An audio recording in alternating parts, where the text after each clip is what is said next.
Greetings! David Nielsen here for Third Universe with a board game demo.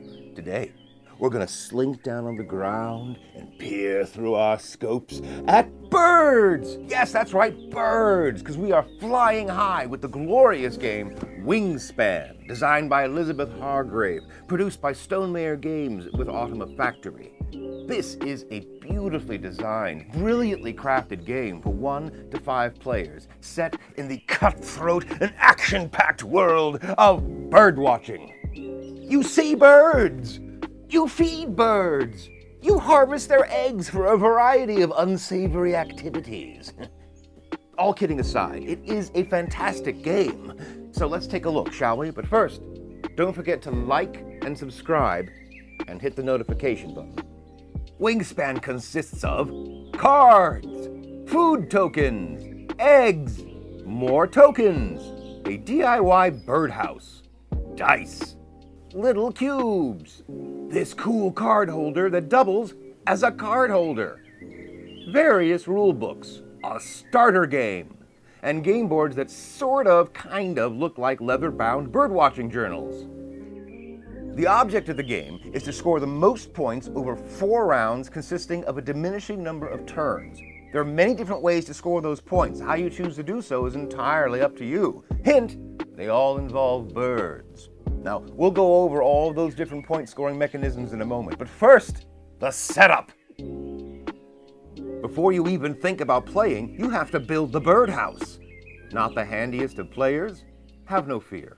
The instructions are simple to follow, and the game is designed so that once you build your birdhouse, which is actually a dice tower, you'll never have to build it again.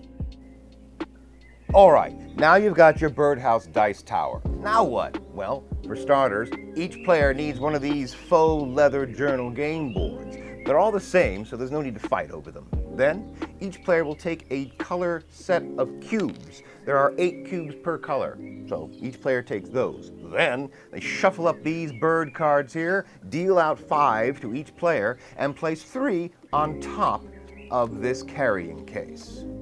Now, shuffle up these bonus cards and deal out 2 to each player. Players will select one, discard the other. Players then look at their 5 bird cards, choose how many they want to keep, and discard the rest. However many they discard, that's how many food tokens they start the game with. But they can never have more than 1 of any type of food token to start the game. For example, you are dealt 5 bird cards. You want to keep 2 of them. You discard the other 3 and then take 3 different food tokens. There are a total of 5 different food tokens available. Fish, rodents, worms, berries, and wheat. Different birds eat different food tokens. Alright, you've got your food tokens, you've got your birds, you've got your bonus tokens, you've built the birdhouse. What's next? Oh, right, the end of round goals. Take the end of round goals card, place it down, then shuffle up the 8 end of round tiles, placing 1 at the start of each round. The others you'll place back in the box. Then, make sure every player has eggs and food tokens available to them, and then give the first player token to whichever player has most recently seen or eaten a bird. Take a look at your game board. Notice that it has 4 rows. At the top, a very thin row labeled Play a Bird. Next, moving down, is the Gain Food row. Then the Lay Eggs row, and finally, the Draw Bird Cards row. These 4 rows represent the 4 different actions you can take on your turn. The bottom 3 rows also double as representations of different bird habitats. We have the forest canopy up top, then the grasslands, and finally, the marshes. On your turn, you'll place one of your colored cubes on the game board on the row indicating which action you wish to take. Note, as you gain more and more birds, you'll be placing your cube further and further to the right, which will give you more and more rewards. Oh yes, the birds. Well, the entire game revolves around the bird cards, so we should become familiar with them. So, come with me, and we'll take a deep dive down into the bird cards. This is the common loon. You know that because here is its name up at the top. Under that is the Latin name of the bird, which is only important if you're playing the game in ancient Rome. Over here in the top right corner, you see first the symbol of where it lived, in this case the marshland. Below that is the food it eats, in this case a fish and a colorful spinning wheel, which means wild. Below that is the number of points the bird is worth. They range from 0 to 9, so at 6 this is a valuable bird. Under that is the type of nest this bird uses.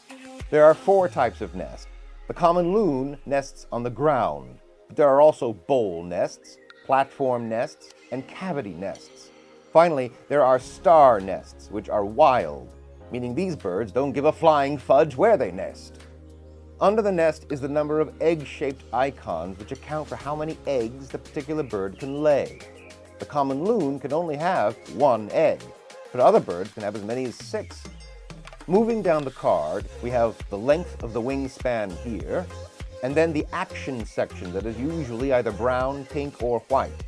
Lastly, you have an interesting fact, because what good is a game where you don't learn obscure information about random birds?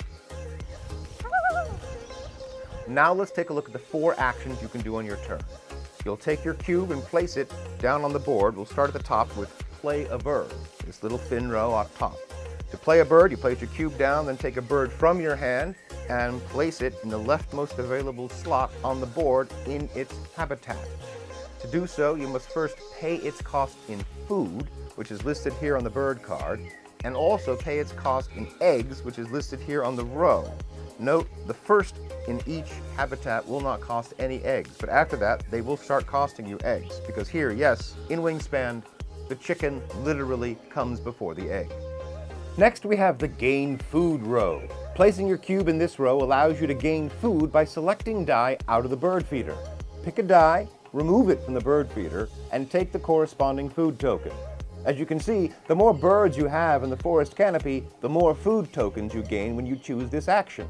Note, when you are all out of die in the bird feeder, or have only 1 choice of food token, you can re-roll all the dice to get a fresh batch of available food, and then make your selection. Flying south of the Gain Food row brings us to the Lay Eggs row. You place your cube here, and it allows you to take eggs from the supply and place them on your birds. Now remember, certain birds can only have so many eggs, so if you ever have too many eggs, you can't place it. You either lose the egg, or I suppose scramble it up for breakfast. Next, we have the Draw Bird Cards row. This allows you to, get this, draw bird cards. You can do so either from the holder or right from the pile. Got all that? Good. But wait, there's more! When you place your cube down on a row, you then drag it back over any bird cards you've already played on that row and do whatever action is listed in the action section. Now, if it is a white action, you've already done it. You do this one time only when you place the card down on the board. If it's a pink action, that's reactionary. It'll only happen between turns if the requirements listed are met. If it's brown, which most of them are, you will do that action then and there. For example, you choose Gain Food as your action. You place your cube in the leftmost empty space on your Gain Food track. This shows 3 food dice, which means you can select 3 food dice from the food tray. Then, you move your cube back over your birds in this row. First, you come to the Turkey Vulture. His action is pink, which means it only activates between turns. In this case, only if another player's Skull and Crossbones ability was triggered the turn before. If that happens, you've already done this, so in that case, nothing happens. Next, we move to the Bush Tit. Stop giggling.